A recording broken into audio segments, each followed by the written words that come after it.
안녕하십니까.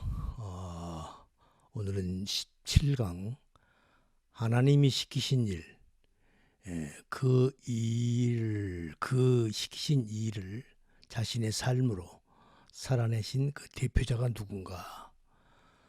우리는 16강에서 세례 요한이 바로 그런 삶을 살다 간 인물인 것에 대해서 공부를 했습니다. 그래서 오늘은 하나님이 시키신 일을, 그러한 삶을 자신의 삶으로 사신 대표자가 누구인가에 대해서 공부를 해보겠습니다.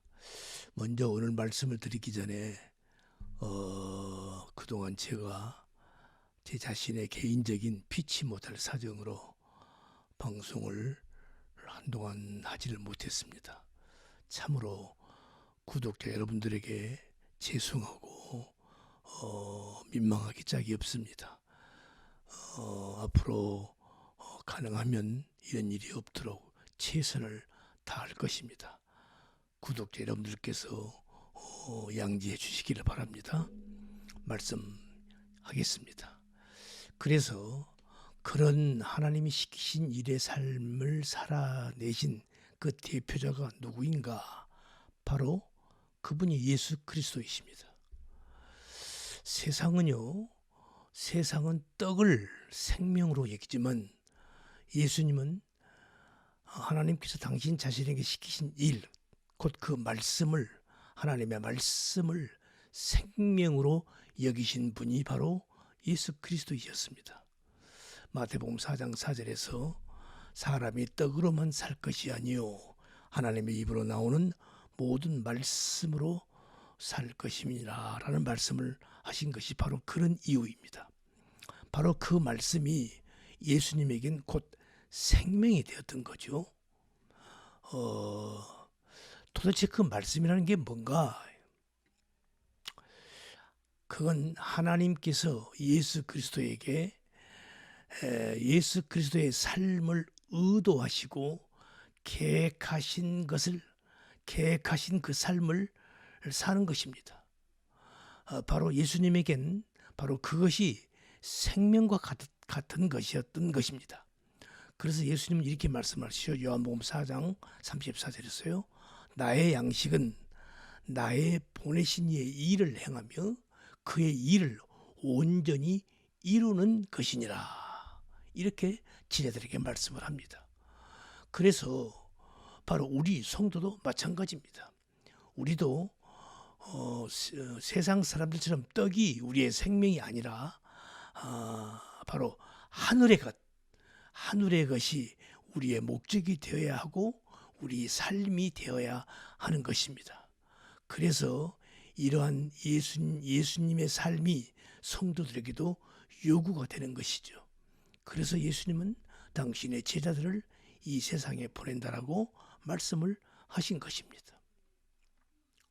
8절을 보면 그는 이 빛이 아니요 빛에 대하여 증거하러 온 자라. 세례 요한을 가리켜서 한 말이죠. 성도는 이 역사 속에서 자기가 빛이 아닙니다. 그래서 우리가 빛이 되면 안 되는 거죠. 이 빛은 뭘 의미하는 거죠? 하나님의 영광을 의미하는 것입니다. 그래서 자신의 삶을 통해서 오직 하나님의 빛이 드러나야 하는 것입니다. 하나님의 영광이 드러나야 한다, 이 말씀이죠. 당시 세례 요한은 주님보다 훨씬 더 유명한 자였습니다. 제자들도 훨씬 더 많았고요. 당국자들도 세례 요한을 아주 함부로 하지 못하는 그런 아주 비중 있는 그런 인물로 대했던 것입니다. 그럼에도 세례 요한은 이런 말을 합니다. 나는 내 뒤에 누가 온다. 예수님을 가리키는 것이죠. 나는 그의 신들매 풀기도 감당치 못할 자로다. 그리고 나중에 예수님이 이 땅에 오셔서 이제 예수님에게 점점 제자들이 그쪽으로 사람들이 몰려갑니다. 그와 반면에 세례 요한 자신을 쫓던 제자들이 점점 사람들이 숫자가 줄어드는 거죠. 그러면 우리 인간들은 본능적으로 상대방에 대한 어떤 그런 질시, 어떤 그런 표현들이 나타나는데 세례 요한은 그렇지 아니하고 그는 흥하고 나는 새하여 하리라 라고 이렇게 말을 합니다. 이렇게 세례 요한은 자신은 드러나지 않고 감추어지는 삶, 그런 삶을 살았던 것입니다. 바로 이것이 하나님을 향한 우리 성도의 자세인 것입니다.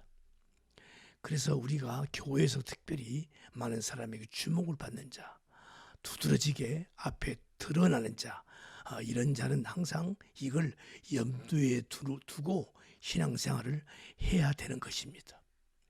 이렇게 드러나지 않고 감추어지는 삶, 바로 그렇게 사는 곳이 천국입니다. 하나님의 나라인 것입니다. 그러니까 세례 요한은 그 삶을 우리에게 보여준 것이죠.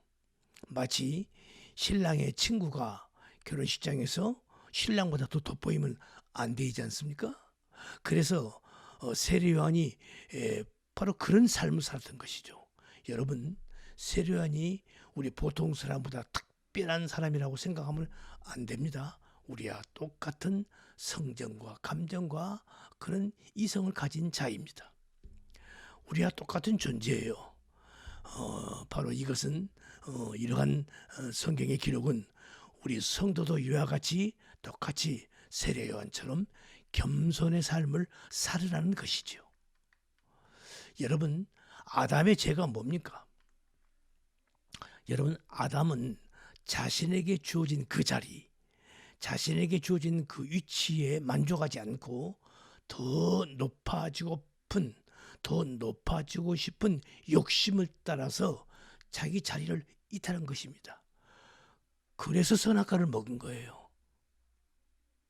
바로 그게 죄입니다. 그러나 세례 요한은 하나님이 자신에게 준 그 자리에서 그야말로 겸손하고 순복한 삶을 살다가 하나님께 간 것입니다. 세례 요한은 그러한 죄를 극복한 자의 삶을 살아낸 것이죠. 그래서 성도도 우리 자신의 삶 속에서 이러한 일을 볼 때 우리는 가끔 우리가 이해할 수 없는 어떤 일들을 하나님께서 자주 허락하시는 것을 우리는 봅니다. 왜 그러는가? 그것은 하나님께서 너도 이런 삶에 순종할 수 있니? 라를 지금 묻고 계시는 겁니다. 성도는 그 허락하신 삶을 받아들이고 하나님께 겸손히 순복하고 그리고 자신의 그 처지와 환경과 상황에 만족하는 자로 살아가는 것, 이게 바로 성숙한 성도의 자세인 것입니다. 이렇게 성도는 세상 영광과는 전혀 상관없는 삶을 이 땅에서 사는 것입니다. 이것이 주님을 따라 믿음의 선진들이 우리에게 보여준 삶, 바로 그 신앙생활의 표본인 것입니다. 오늘은 여기까지 하겠습니다. 수고하셨습니다. 감사합니다.